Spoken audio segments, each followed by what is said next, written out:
Hello everyone, this is Icy Blue and this is another one of my vlogs. This topic is about procrastinators because I've spent years procrastinating on my work, such as my first visual novel, Captured, which took me around 6 years to finish. The 10 years I've wasted trying to motivate or work with procrastinators, and the external factors I've dealt with, such as family, which I'll be vague about here because I have a whole video dedicated to how family can influence a person's dreams later.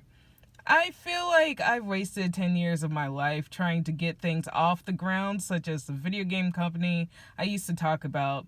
I was so excited when I joined that company. The leader had plans for our MMORPG. We had a huge team of people, like 20 to 30 people. That's honestly enough for a small video game company, but not an MMORPG. Anyway, we've discussed this before. Our boss was really good at telling people the game story and how the characters were going to look, etc. He had an office, a business name was registered, and a supercomputer. Which I definitely know is not enough to make an MMORPG. But anyways, I drew some concept sketches as the character artist and my boyfriend was doing the 3D work. Unfortunately, this was our first game. Our boss didn't know this game would take years to develop, and so people with nothing to do slowly left the company, which was easy because we weren't getting paid to begin with. Other people who were given things to do didn't do their task because they didn't care. One thing, money doesn't buy happiness, but money motivates people. So a lot of people left for paying jobs. Second thing, passion. Working for free can really test someone's motivation. A lot of these people working alongside me were college students from ECPI who were in that college for video game development. One guy was really smart and he had good grades throughout school. But tell him to do something without being able to obtain some meaningless grade at the end, and he won't move an inch. When someone's not getting paid for a glorified passion project, they are working in the hopes that their hard work pays off. Of course, our boss ended up letting these smart slackers go. These slackers oddly threw a fit over this despite not lifting a single finger. It was pretty odd. Even ignoring my family's rare support for me to pursue my own creative adventures and to just quit working for this guy. Eventually, me and my boyfriend finally realized that after 3 years, our dreams were going nowhere and we left. Other startup game companies would come by and I would try to join, but these companies suffered from the same problems. I was still working for free while working at places I loathed, like tech support and customer service. And I put my visual novel on hold to accomplish other people's dreams for fear of creating conflicts. It's rare that a startup video game company has the money to support people right out of the gate. One day, something finally hit me. Why don't I tell these starting video game companies, no, I'm not going to join your company and I don't want to work with a person straight off college either. Because these college students are used to creating work for some stupid letter. Almost all of the work from their portfolios are from school, which makes a lot of portfolios look very similar. They don't have real motivation. Otherwise, the startup companies I know would have finished their dream games by now, regardless of what was going on in any of the members' lives. I finished Captured last year, my first visual novel outside of this one that may or may not count as my first visual novel. I did everything but the music. When a guy messaged me on Instagram about creating music for my visual novel, I immediately asked for samples. He delivered and I gladly let him create music for my visual novel. I no longer work on other people's ideas because it's hard to tell who's serious and who's blowing hot air. I no longer will do commissions for free either, since that's technically what I did for years. The other problem I have are professional procrastinators. Let me bring up an example. Let's call him Leo. Leo has so many amazing ideas. He would call me and tell me in great detail about his new story he's trying to write. I'm talking about an hour of telling him his plot and the characters, and then asking if I think the idea will sell or not.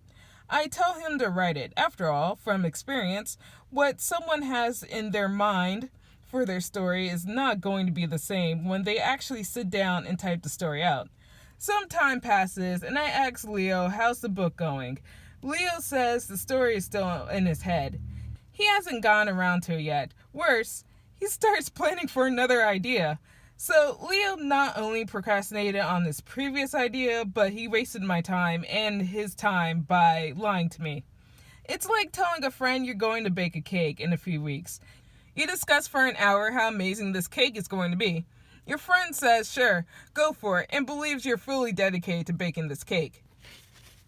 Time passes by. Your friend calls and wants to eat the cake. It turns out you never made the cake at all, or worse, you forgot about the cake altogether. Your friend is frustrated that you lied.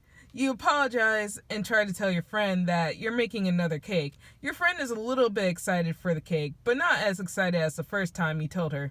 Time passes by again, and you still haven't made the cake.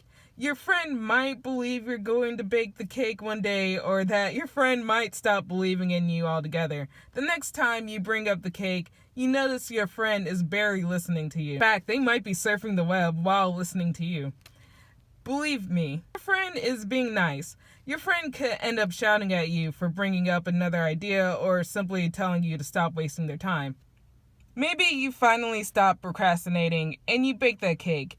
You're so excited, but your friend eats this cake with little excitement in their eyes. It's a delicious cake, but you've drained your friend's patience enough that they can't even muster the energy to care anymore. I've learned it's a good idea to share my creative work with people when I have something to show, like a rough draft or character designs with stories and a working rough draft.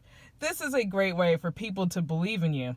However, not many people reach this point. With my frustrations with Leo, I asked Twitter a question.